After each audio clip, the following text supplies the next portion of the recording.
खूब शीघ्र राज्य में हेब राजनैतिक पट परिवर्तन। खूब शीघ्र नवीन पट्टनायक हेबे मुख्यमंत्री। हाइकोर्ट रे चलीथिबा केस रे बीजेपी रो 7 विधायकों सभ्यपद रद्द हेबो एवं सेठारे पुनर्बार इलेक्शन हेबो बोली प्रकाश करिसेंती राज्यसभा सांसद देवाशीष सामंतराय।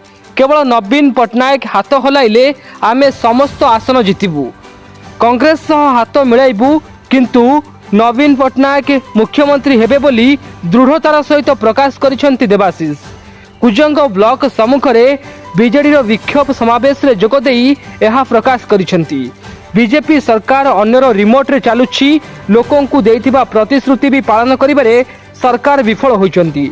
तेणु मु नवीन पट्टनायकों पई बाई इलेक्शन संपर्क में कहिथिबा भाषण रे से एभली प्रकाश करिसेंती।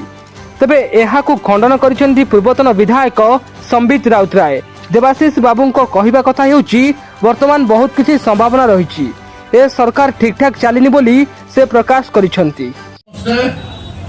गोटे शपथ नवा ए मोहन सरकार को तार जो दुई विधायक आछंती से विरोध हेबे जिला रास्ता आगे चले दबानी। मोर एतिक अनुरोध आ गोटे कथा कहि रखे, हाईकोर्ट रे केस फाइल होइछि। मु मझिरा भीतर थेली नवीन को पाखे बसथली, पानियान बाबू मध्ये आसिले।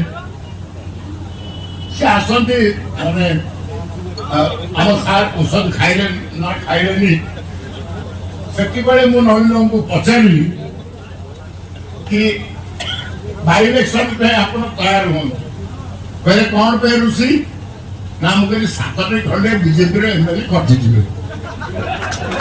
जो बाई इलेक्शन हम आप खाली गाड़ी में बस हाथ देखते चली आसवे। 7 बीजेपी आसिक आम 60 दरकार पड़े बर कांग्रेस हाथ मिसई दबा, नुआ सरकार